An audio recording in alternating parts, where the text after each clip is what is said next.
Welcome back to another in our series of the great chapters of the Bible. Our great chapter today is Genesis chapter 6, the flood. Beginning in verse 1. When man began to multiply in the face of the land, and daughters were born to them, the sons of God saw that the daughters of man were attractive, and they took as their wives any they chose. Then God said, My spirit shall not abide in man forever, for he is flesh. His days shall be 120 years.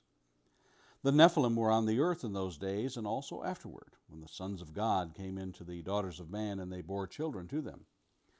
These were the mighty men who were of old, the men of renown. The Lord saw that the wickedness of man was great in the earth, and that every intention of the thoughts of his heart was only evil continually. And the Lord regretted that he had made man on the earth, and it grieved him to his heart.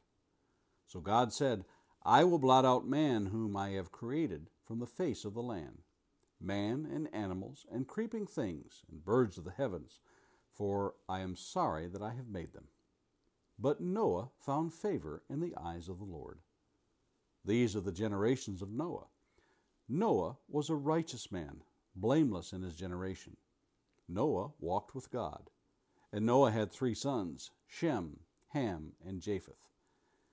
Now the earth was corrupt in God's sight, and the earth was filled with violence. And God saw the earth, and behold, it was corrupt, for all flesh had corrupted their way on the earth.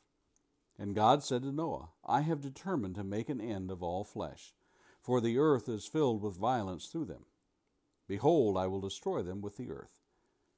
Make yourself an ark of gopher wood.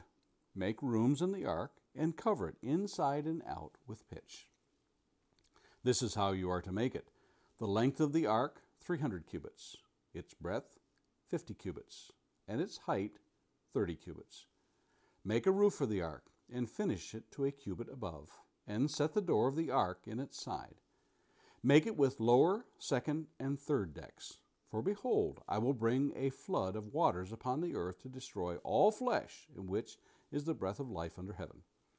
Everything that is on the earth shall die, but I will establish my covenant with you, and you shall come into the ark, you, your sons, your wife, and your sons' wives with you. And of every living thing of all flesh you shall bring 2 of every sort into the ark to keep them alive with you. They shall be male and female, of the birds according to their kinds, and of the animals according to their kinds, of every creeping thing on the ground according to its kind. 2 of every sort shall come in to you to keep them alive. Also take with you every sort of food that is eaten, and store it up. It shall serve as food for you and for them. Noah did this. He did all that God commanded him.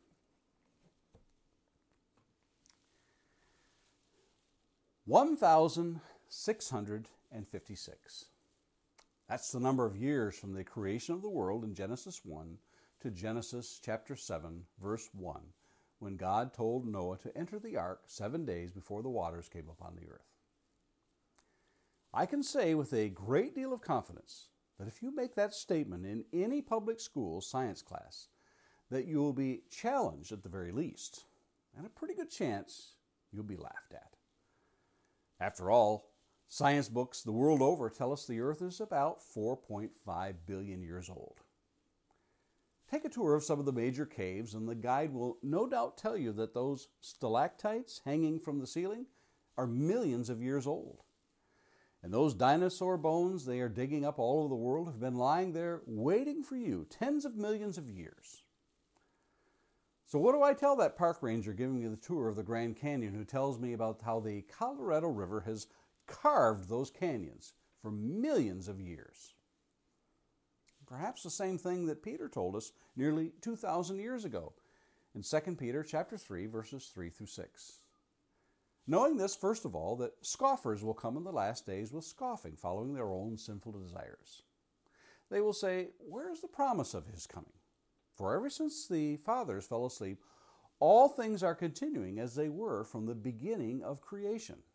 For they deliberately overlook this fact, that the heavens existed long ago, and the earth was formed out of water and through water by the word of God, and that by means of these the world that then existed was deluged with water and perished. You might not have ever given that passage much thought when Peter says that scoffers tell us that all things are continuing as they were from the beginning. But the reality is that the flood was, as they say in modern language, a game changer. So when scientists attempt to measure, calculate, and crunch numbers based on what is now happening, they fail to realize that for the first 1,656 years, this world operated under a different set of rules, so to speak. Now, that's an awful lot to squeeze into this limited time and space. But I will say this, that there is a large, and I mean a very large body of creationist scientists who are more than qualified to expound on these things if you would like to hear what they have to say. What on earth was going on in those 1,656 years leading up to the flood? Well, once again, in an economy of words, we are given a commentary on what was happening.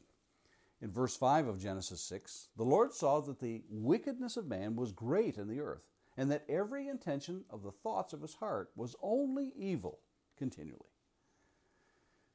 Now, you have perhaps heard some rather unusual doctrines formulated about in these verses in Genesis 6, about angels coming down to breed with mankind, giants living on the earth as a result.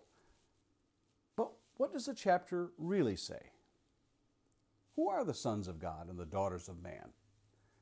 Well, if you back up to chapters 4 and 5, you'll be able to grasp this. The sons of God are those that we read about in chapter 4 and verse 26. To Seth also a son was born, and he called his name Enosh. At that time, people began to call upon the name of the Lord. The daughters of man, well, those descendants of Cain. All things considered, the simplest solution tends to be the right one. All of this leads up to this condition described in chapter 6, verses 11 and 12. Now the earth was corrupt in God's sight, and the earth was filled with violence. And God saw the earth, and behold, it was corrupt, for all flesh had corrupted their way on the earth. The solution? Verse 13 tells us, God said to Noah, I have determined to make an end of all flesh, for the earth is filled with violence through them. Behold, I will destroy them with the earth. Now, we might think that the best solution would be destroy everything and simply start all over. But not so fast. We have to go back to Genesis 3 and remember a promise that God has made. Genesis 3:15, I will put enmity between you and the woman, and between your offspring and her offspring. He shall bruise your head, and you shall bruise his heel. God has a plan. God had a plan from before the creation of the world. We're told in Ephesians 1:4, even as he chose us in him before the foundation of the world, that we should be holy and blameless before him. That plan included Noah and his sons. But an ark made of gopher wood, built by an amateur? We need the perspective that the writer of the book of Hebrews gives us in Hebrews 11:7. By faith, Noah, being warned by God concerning events as yet unseen, in reverent fear constructed an ark for the saving of his household. By this he condemned the world and became an heir of the righteousness that comes by faith. There it is, by faith. We may have more questions than we can hope to have answered in this scenario that is unfolding, and volumes have been written about this chapter. But just like Noah, we must be satisfied with faith to those things that are written. Here's something to think about. The ratio of the dimensions of the ark that Noah was given. That is the perfect ratio given whereby shipbuilders tell you makes for the most stable crafts that sail the oceans. And remember, the ark only had to make one trip. A typical ship will have up to 1/2 of its weight below the waterline when full. With the directions given for its dimensions in verse 15 of Genesis chapter 6, this is how you are to make it. The length of the ark, 300 cubits, its breadth, 50 cubits, and its height, 30 cubits. 1/2 of 30 is, I'll wait for it, 15. Now I suppose that's just a coincidence when we read in chapter 7, verse 20. The waters prevailed above the mountains, covering them 15 cubits deep. How do you suppose God knew to cover those mountains with 15 cubits of water? You got it. He is the master architect. And by faith, Noah trusted God when he built his ark. We may have questions as to whether or not this structure was big enough to hold every animal. Experts tell us that it surely was and had room to spare.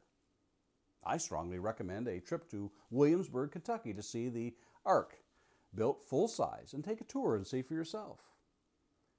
But what about the dinosaurs? Unfortunately, we have been so inundated by the media and scientists and schools teaching us that dinosaurs have been extinct for millions of years.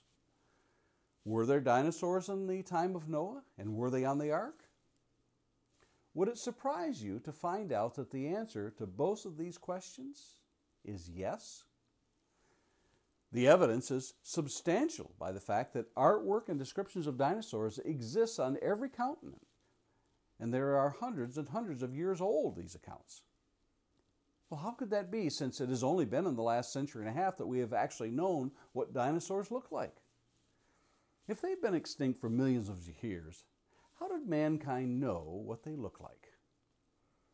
I would also recommend a visit to the Apologetics Press website and read what creation scientists present as evidence on the other side of what our current society tells us happened millions and billions of years ago. Now, that's an awful lot of science. But I would be remiss if I overlooked the fact that God's love for you and I was at stake there in the days of Noah. The future of God's plan to redeem man was coming into focus there for those 8 people who huddled in that floating structure of salvation that reaches down to you and me today.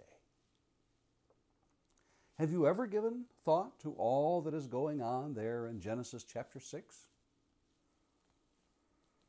And Lord willing, let's meet here again tomorrow, and let's take a look at another of the great chapters of the Bible.